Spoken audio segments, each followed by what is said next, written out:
नमस्कार, DD news के विशेष सांकेतिक भाषा समाचार में आप सभी का स्वागत है। आपके साथ मैं हूं पराक्रम सिंह शेखावत और मेरे साथ हैं हमारे सांकेतिक भाषा की सहयोगी दीपाली।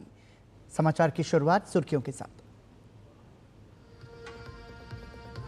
अंतर्राष्ट्रीय महिला दिवस पर प्रधानमंत्री नरेंद्र मोदी ने नारी के सम्मान को बताया समाज और देश के विकास की पहली सीढ़ी।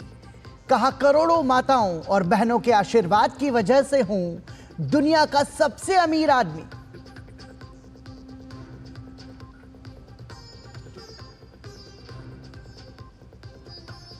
प्रधानमंत्री नरेंद्र मोदी ने अंतर्राष्ट्रीय महिला दिवस पर महिलाओं को सौंपा अपने सोशल मीडिया अकाउंट का जिम्मा। नारी शक्ति को किया नमन। अलग अलग क्षेत्र की महिलाएं साझा कर रही अपनी उपलब्धियां।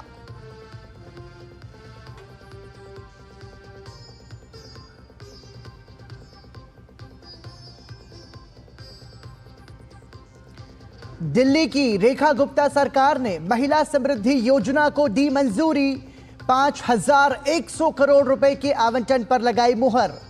गरीब महिलाओं को प्रति माह 2,500 रुपए की सहायता के लिए मुख्यमंत्री की अध्यक्षता में कमेटी गठित। रजिस्ट्रेशन के लिए जल्द पोर्टल होगा लॉन्च।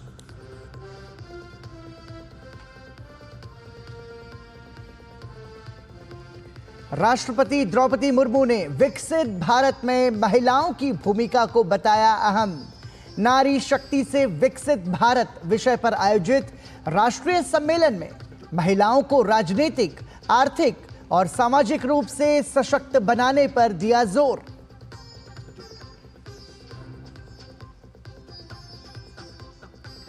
और उत्तर प्रदेश के मुख्यमंत्री योगी आदित्यनाथ ने माइक्रोसॉफ्ट नोएडा कैंपस का किया उद्घाटन।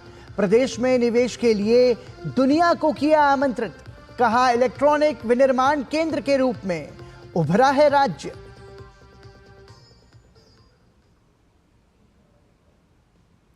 अंतर्राष्ट्रीय महिला दिवस के अवसर पर प्रधानमंत्री नरेंद्र मोदी ने गुजरात के नवसारी में लखपति दीदियों से मुलाकात की। इस मुलाकात के दौरान उन्होंने महिलाओं के साथ उनके अनुभवों और सशक्तिकरण की यात्रा पर चर्चा की। महिलाओं ने प्रधानमंत्री को बताया कि कैसे प्रधानमंत्री की विभिन्न योजनाएं उनके जीवन में बदलाव लाने और आर्थिक रूप से सशक्त बनाने में मददगार साबित हुई हैं। प्रधानमंत्री ने कहा कि उनकी सरकार ने स्वयं सहायता समूह के सामर्थ्य को 5 गुना बढ़ा दिया है और अब 20 लाख का ऋण बिना गारंटी के दिया जाता है।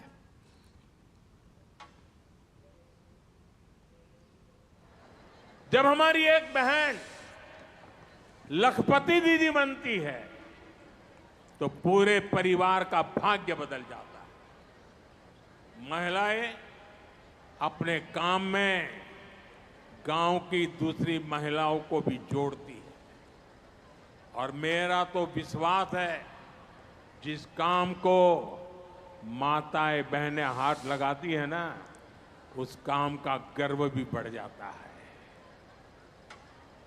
धीरे धीरे घर से शुरू हुआ काम एक आर्थिक आंदोलन बन जाता है। सेल्फ हेल्प ग्रुप के इसी सामर्थ्य को निखारने के लिए बीते 10 वर्षों में हमारी सरकार ने इसके बजट को 5 गुना बढ़ा दिया।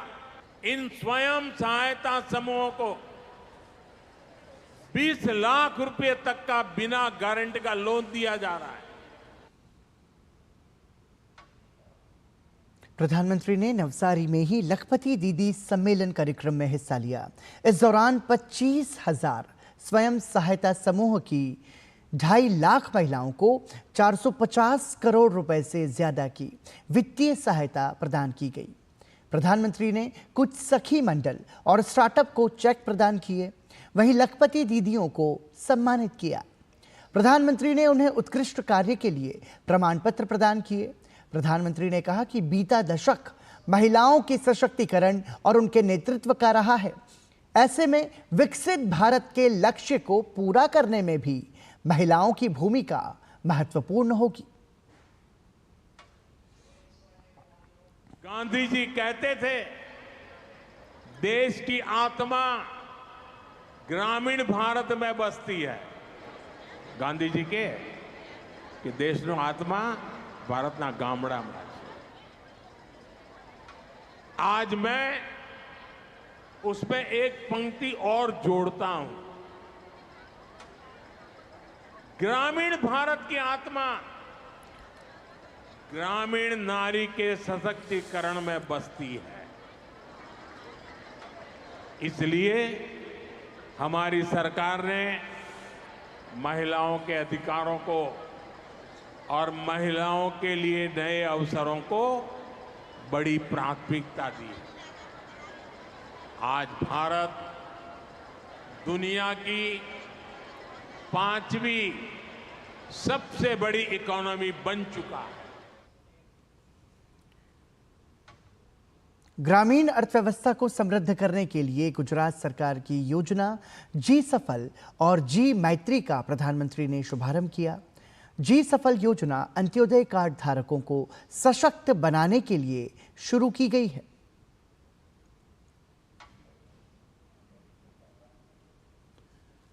राष्ट्रपति द्रौपदी मुर्मू ने विकसित भारत में महिलाओं की भूमिका को महत्वपूर्ण बताया है। नई दिल्ली के विज्ञान भवन में अंतर्राष्ट्रीय महिला दिवस के अवसर पर नारी शक्ति से विकसित भारत विषय पर राष्ट्रीय सम्मेलन का उद्घाटन करते हुए राष्ट्रपति द्रौपदी मुर्मू ने कहा कि आज का दिन महिलाओं की उपलब्धियों को सम्मानित करने का और उनके अधिकारों के प्रति जागरूकता बढ़ाने का अवसर है। ये दिवस महिलाओं की उपलब्धियां का सम्मान करने, उनके अधिकारों के प्रति जागरूकता बढ़ाने और महिला पुरुष समानता को बढ़ावा देने के प्रति स्वयं को समर्पित करने का अवसर है। इस सम्मेलन का विषय नारी नेतृत्व से विकसित भारत अत्यंत प्रासंगिक है। आज अंतर्राष्ट्रीय महिला दिवस मनाने की परंपरा के 50 वर्ष पूरी हो रहा है। इसमें कोई संदेह नहीं है कि इस कालखंड में नारी समुदाय ने अभूतपूर्व प्रगति की है। मैं अपनी जीवन यात्रा को भी इसी प्रगति की कड़ी मानती हूँ। ओडिशा के एक साधारण परिवार और पिछड़े क्षेत्रों में जन्म लेने से लेकर मेरी राष्ट्रपति भवन तक की यात्रा भारत के समाज में नारी को मिले समानता के अवसर एवं सामाजिक न्याय की कहानी है। राष्ट्रपति द्रौपदी मुर्मू ने कहा कि देश की नारी शक्ति को राजनीतिक, आर्थिक और सामाजिक रूप से सशक्त बनाने के लिए भारत सरकार निरंतर प्रयास कर रही है। देश की नारी शक्ति राजनीतिक, आर्थिक और सामाजिक रूप से सशक्त बने और विकसित भारत के हमारे संकल्पों को नेतृत्व प्रदान करे, इसके लिए भारत सरकार निरंतर प्रयास कर रही है। नारी शक्ति बंधन अधिनियम के द्वारा लोकसभा और विभिन्न विधान सभाओं में महिलाओं के लिए आरक्षण का प्रावधान उनके राजनीतिक सशक्तिकरण की दिशा में ऐतिहासिक कदम है। जमीनी स्तर पर महिलाओं को सशक्त और स्वावलंबी बनाने के लिए स्वयं सहायता समूह से उन्हें जोड़ा जा रहा है। वे आर्थिक आत्मनिर्भरता प्राप्त करें, इसके लिए लखपति दीदी कार्यक्रम चल रहा है। नमो ड्रोन दीदी योजना भी महिलाओं के आर्थिक और तकनीकी सशक्तिकरण का माध्यम बने रही है। सरकार के ये सभी प्रयास विभिन्न स्तरों पर महिलाओं में आत्मविश्वास पैदा कर रहे हैं और उन्हें जीवन में नई ऊंचाइयां छूने के लिए प्रेरित कर रहे हैं। अंतर्राष्ट्रीय महिला दिवस के अवसर पर दिल्ली की महिलाओं को मुख्यमंत्री रेखा गुप्ता की सरकार का बड़ा उपहार है। दिल्ली कैबिनेट ने शनिवार को महिला समृद्धि योजना को मंजूरी दे दी है। इसके तहत अब महिलाओं को हर महीने 2,500 रुपए की सम्मान राशि मिलेगी। इस साल के लिए 5100 करोड़ रुपए अलॉट किए गए हैं। मुख्यमंत्री रेखा गुप्ता ने मंत्रियों के साथ कैबिनेट बैठक के बाद इस योजना को मंजूरी दी। महिला समृद्धि योजना का लाभ शुरुआत में केवल बीपीएल कार्ड धारक महिलाओं को ही मिलेगा। इसके तहत चयनित महिलाओं को आर्थिक सहायता प्रदान की जाएगी, जिससे वो अपने परिवार की भलाई के लिए आर्थिक रूप से सशक्त हो सकें। दिल्ली सरकार वर्तमान में एक ऑनलाइन पोर्टल विकसित कर रही है, जिसके माध्यम से योजना के लिए पंजीकरण किया जाएगा।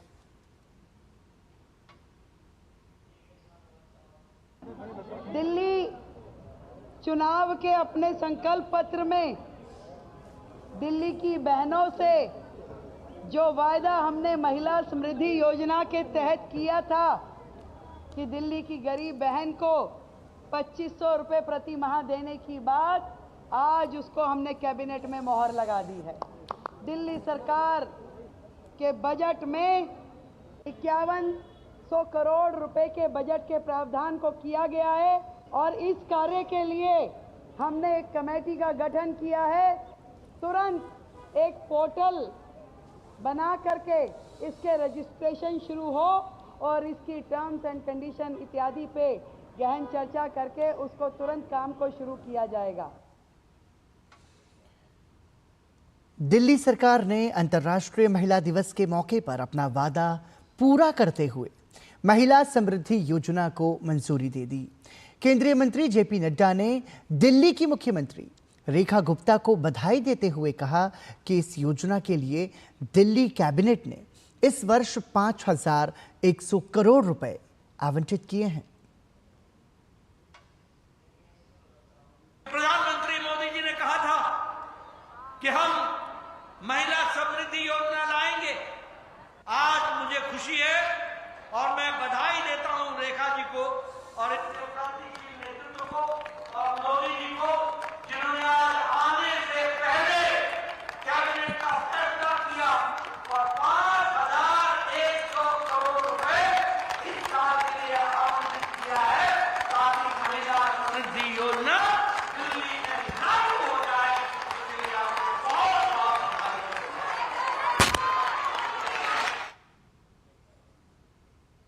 प्रधानमंत्री नरेंद्र मोदी के एक्स प्लेटफॉर्म से Madhopur farmers producer company limited की स्थापना करने वाली अनीता देवी ने लिखा कि मैं अनीता देवी नालंदा जिले के अनंतपुर गांव की रहने वाली हूं। मैंने जीवन में बड़े संघर्ष देखे हैं, लेकिन मेरा हमेशा से मन था अपने दम पर कुछ करने का। 2016 में मैंने खुद स्वरोजगार करने का निर्णय लिया था। उसी दौर में स्टार्टअप्स का इतना क्रेज बढ़ गया था, इसलिए 9 साल पहले मैंने भी अपनी Madhopur farmers producer company limited की स्थापना की। मेरे साथ काम करने वाली महिलाओं को आत्मनिर्भर बनते देखना मेरी सबसे बड़ी खुशी है। मैं मानती हूं कि आर्थिक स्वतंत्रता ही महिलाओं के सम्मान और सामाजिक स्थिति को मजबूत करती है। आज जब मेरे साथ की महिलाएं अपने परिवार के लिए कुछ अच्छा करती हैं, तो मुझे इससे सबसे ज़्यादा संतोष होता है। मेरा मानना है कि अगर मैं ये काम कर सकती हूँ, तो ये कोई भी कर सकता है। मेरा देश की सभी बहनों को यही संदेश है कि वो आत्मनिर्भर बने और अपने साथ साथ अपने परिवार का जीवन बदलने के लिए भी काम करें। अगर आप अपनी लगन और परिश्रम से आगे बढ़ने का प्रण कर लेंगी, तो दुनिया की कोई शक्ति आपको नहीं रोक पाएगी। महिला दिवस के मौके पर प्रधानमंत्री नरेंद्र मोदी के सोशल मीडिया अकाउंट से कुछ प्रेरणादायक भारतीय महिलाओं ने अपनी कहानियां साझा की हैं। इनमें से एक नाम है बिहार की अनीता देवी का। अनीता देवी को मशरूम लेडी के नाम से भी जाना जाता है।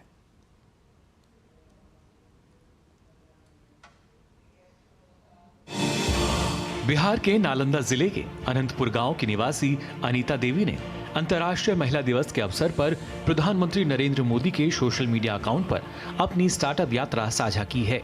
अनीता देवी को मशरूम लेडी के नाम से भी जाना जाता है। संघर्षों से लड़कर आत्मनिर्भर बनने की मिसाल अनीता देवी ने नालंदा जिले के अनंतपुर गांव से अपने सफर की शुरुआत की। साल 2016 में जब स्टार्टअप्स की लहर तेज हो रही थी, तब उन्होंने भी Madhopur farmers producer company limited की स्थापना कर खुद का व्यवसाय शुरू किया। आज वह मशरूम उत्पादन के जरिए न केवल अपने परिवार को सशक्त बना रही हैं, बल्कि सैकड़ों महिलाओं को भी रोजगार देकर आत्मनिर्भर बना चुकी हैं। अनीता ने बिहार सरकार की जीविका परियोजना और राष्ट्रीय ग्रामीण आजीविका मिशन की मदद से मशरूम उत्पादन का प्रशिक्षण लिया और फिर इसे अपनी आजीविका का जरिया बनाया। उन्होंने अन्य महिलाओं को भी इस कार्य से जोड़ा, जिससे नालंदा की कई महिलाएं आर्थिक रूप से स्वतंत्र हो सकीं। मेरी आमदनी बहुत कम थी, घर में जूझती रहती थी, तो हमको लगा कि अब कुछ करना चाहिए। तो हम घर से बाहर निकलकर हमने एक मशरूम का ट्रेनिंग लिया और जीविका से भी जुड़ी। जीविका से जुड़ने के बाद हमने मशरूम का ट्रेनिंग करके आए, तो हमने 150 रुपये से पहले शुरुआत की। उसके बाद 10,000 रुपया का लोन लिया। लोन लेने के बाद हमने मशरूम को और बढ़ाया। धीरे धीरे आज हमारे कैपेसिटी 500 रखने की हो गई है और उसमें 10 महिला काम करती है। उनकी कंपनी अब किसानों को खाद, बीज और कीटनाशक जैसी जरूरी चीजें भी सस्ती दरों पर उपलब्ध कराती है, जिससे कृषि क्षेत्र को भी लाभ मिल रहा है। अनीता देवी का मानना है कि आर्थिक स्वतंत्रता ही महिलाओं के सम्मान और सामाजिक स्थिति को मजबूत कर सकती है। आज महिलाएं किसी से कम नहीं है और किसी क्षेत्र में भी कम नहीं है। वो कदम से कदम मिलाकर आगे बढ़ रही है और आगे बढ़ने का साहस और हिम्मत भी करती है। और इसी के साथ और सारी महिलाओं को मैं ये शुभकामनाएं देना चाहते हैं कि महिलाएं किसी से कम नहीं है, किसी भी क्षेत्र में आगे बढ़ चढ़कर काम कर सकती हैं, घर से बाहर निकल सकती हैं, कोई पाबंदी नहीं है। अगर जिनके पति अगर पाबंदी लगाते हैं, उनको भी ये समझ बूझ लेना चाहिए कि आज ज़माना उस तरह का नहीं रहा। अगर 2 नहीं 4 हाथ अगर काम करेंगे तो हमारा तरक्की आगे होगा। अनीता देवी आने वाले समय में मखाने से जुड़े काम के बारे में सोच रही हैं। अपने बल पर दुनिया में एक अलग मुकाम बनाने वाली अनीता देवी की ये कहानी इस बात का सबूत है कि सही मार्गदर्शन और मेहनत से सफलता की ऊंचाइयों को हासिल किया जा सकता है। Bureau report, DD news. Chennai स्थित ऑफिसर्स ट्रेनिंग अकादमी में आयोजित पासिंग आउट परेड में 24 महिलाओं सहित 100 से अधिक अधिकारी कैडेट्स को भारतीय सेना में कमीशन दिया गया। ये युवा महिला अधिकारी अब भारतीय सेना का अभिन्न हिस्सा बनने जा रही हैं। उन्होंने इस ऐतिहासिक दिन को सभी महिलाओं को समर्पित करते हुए अपने उत्साह और गर्व को व्यक्त किया। I think it's a very big feat, first of all, that this academy is the first academy that has accepted women cadets since quite a long time now. And the 24 of us passing today, I would say, have formed a very special and close bond. And to pass out together as a course is something we all will remember. The hardships that we went through, the happy times that we went through, all of us will stick with us throughout. मैं देश की और पूरी दुनिया की सभी महिलाओं को इंटरनेशनल वुमेंस डे विश करना चाहती हूँ। आज के दिन मैं लेफ्टिनेंट बनी हूँ। मैंने अपने आप की इतने सारे एरियाज़ एक्सप्लोर किए हैं फिजिकली, मेंटली इस एकेडमी में आके, जो मैंने कभी सोचा भी नहीं था कि मैं कर सकती हूँ। I would like to convey एक मैसेज हर एक महिला के लिए इस दुनिया की, कि कभी भी ये मत सोचिए कि आप कमज़ोर हैं। आप बहुत ही ज़्यादा स्ट्रॉन्ग हैं और आप हमेशा अच्छा कर सकते हैं। Stay strong. Happy women's day. Officers training academy एक ऐसी इंस्टीट्यूशन है जहाँ पे लड़का लड़की उसमें फ़र्क नहीं होता। एक बार ऑफिसर्स ट्रेनिंग एकेडमी ज्वाइन हुआ तो आप ऑफिसर कैडेट रहेंगे और कोई फ़र्क नहीं है लड़कियों में। और एकेडमी बहुत सपोर्टिव है। मेरे पेरेंट्स भी काफ़ी सपोर्ट किया, या कि ऑफिसर्स बहुत सपोर्टिव है and they always push you to greater heights and that's what OD stands for.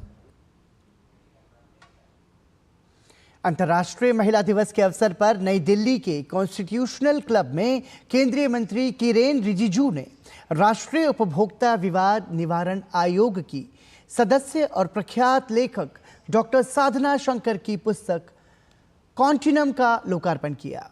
इस मौके पर केंद्रीय मंत्री ने सभी को अंतर्राष्ट्रीय महिला दिवस की शुभकामनाएं दी और कहा कि इस तरह की पुस्तक नई पीढ़ी को प्रेरित करती है। आज इंटरनेशनल वुमेन डे है। मैं अपना शुभकामनाएं देना चाहता हूँ। विशेष करके हमारा महिलाओं के बारे में मैं इतना कह सकता हूँ कि भारत का महिला, भारत देश के लिए जो काम कर रहे हैं, हम लोग सब प्राउड फील कर रहे हैं हर एक क्षेत्र में। तो आज अंतर्राष्ट्रीय महिला दिवस है, शुभकामनाएं देना चाहता हूँ। डॉक्टर साधना शंकर की लिखी 7 पुस्तकों में साइंस फिक्शन पर आधारित ये दूसरी पुस्तक है। लिफी प्रकाशन ने इस पुस्तक को प्रकाशित किया है। 262 पन्नों के इस अंग्रेजी उपन्यास में प्रेम कहानी और साइंस फिक्शन का रोचक मिश्रण पाठकों को बांधे रखता है। ये पास्ट, प्रेजेंट और फ्यूचर को एक तरह से कंटिन्यूम की कड़ी में जोड़ के ये देखना की कोशिश की है कि महिलाओं के जीवन में कितना परिवर्तन आया है और बेस पे कितना परिवर्तन नहीं आया है और आगे चल के क्या परिवर्तन आ सकता है। प्रेम के कितने आयाम हैं, कितने तरह के उसके दायरे हैं, पुरुष और स्त्री के बीच में प्रेम, माँ और बच्चे के बीच में प्रेम, जो रिलेशनशिप्स फेल हो जाती हैं उनके बीच का क्या प्रेम बचता है, नहीं बचता है। तो इन तरह की चीज़ों को उसमें एक्सप्लोर किया है। और समाचार में रुक रहे हैं एक विराम के लिए, आप बने रहिए हमारे साथ।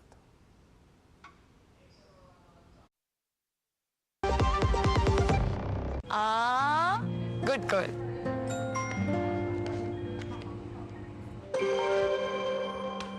आगे सैलरी नहीं झुमके ना, पहले बचत, पहले झुमके। सुनो, हर महीने थोड़ा बचाओ और थोड़ा निवेश करो और कुछ इमरजेंसी के लिए भी बचाओ ताकि रहो टेंशन फ्री। लेकिन झुमकों का क्या, जाती हो कि लगाओ इंजेक्शन। आरबीआई कहता है वित्तीय समझदारी समृद्ध नारी। जब धरती चीर कर निकलता है लोहे का पत्थर और मिलता है मोंगिया के जोश से, फिर तपता है, पिघलता है और बनता है फौलाद। अब होता है सरिया सारी खूबियों के साथ।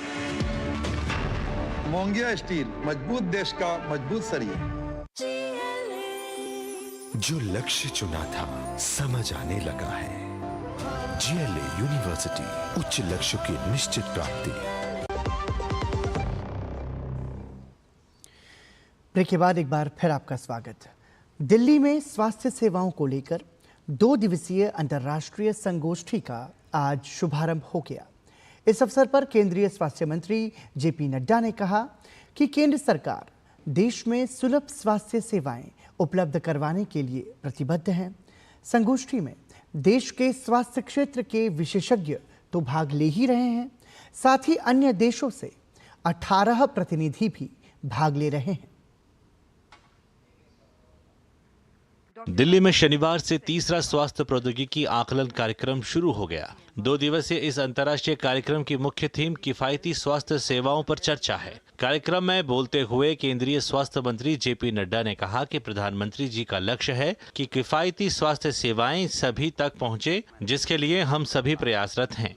देश में स्वास्थ्य सेवाओं के विस्तार का जिक्र करते हुए उन्होंने कहा कि पिछले 10 वर्षों में 101 मेडिकल कॉलेज खोले गए हैं, जबकि एम्स की संख्या 22 हो गई है।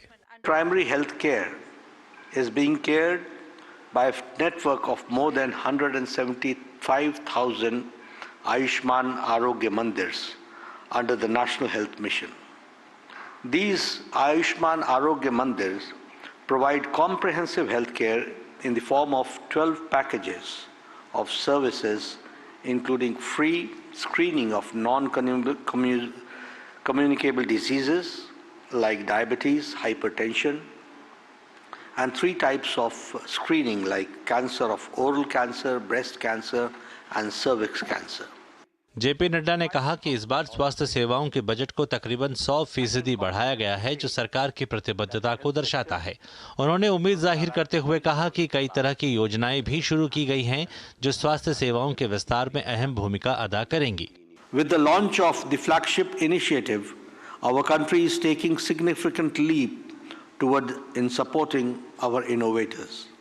This platform is designed to provide crucial support to our scientists, researchers, and institutions, ensuring that their groundbreaking work is protected through patent and made available to public through seamless technology transfer. इस अवसर पर बोलते हुए केंद्रीय स्वास्थ्य सचिव पुण्य सलीला श्रीवास्तव ने कहा कि शहरी और ग्रामीण क्षेत्रों के लिए कुछ अलग योजनाएं भी हैं। उन्होंने ई संजीवनी योजना का जिक्र करते हुए कहा कि इससे करोड़ों लोग लाभान्वित हुए हैं। We have been working to ensure universal health coverage across the country, And one of the most pivotal steps in this direction has been deciding on the right interventions and integration of digital health technologies. गौरतलब है कि इस अंतर्राष्ट्रीय संगोष्ठी में 18 देशों के प्रतिनिधि भी भाग ले रहे हैं। 2 दिवसीय इस संगोष्ठी में स्वास्थ्य सेवाएं किस प्रकार से सुगम और किफायती हों, इस पर चर्चा होगी। साथ ही पुराने अनुभवों को लेकर भविष्य में किस प्रकार से स्वास्थ्य सेवाएं विकसित की जा सकती हैं, इस पर भी मंथन होगा। Vikramjit Singh, DD news, Delhi. पश्चिम बंगाल में एक बार फिर कुछ लोगों द्वारा सांप्रदायिक सौहार्द को बिगाड़ने की कोशिश की गई है। दक्षिण 24 परगना के बरुईपुर में एक मंदिर में तोड़फोड़ करने की घटना सामने आई है। घटना के बाद से इलाके में तनाव का माहौल बना हुआ है। स्थानीय लोगों का कहना है कि मंदिर में तोड़फोड़ की घटना का उन्होंने विरोध किया। इस पर टीएमसी विधायक और अन्य गुंडे स्थानीय लोगों के साथ साथ भाजपा नेता राजर्षि लाहिड़ी को पीटने लगे। लोगों का कहना है कि इस मामले में आरोपियों पर सख्त से सख्त कार्रवाई होनी चाहिए।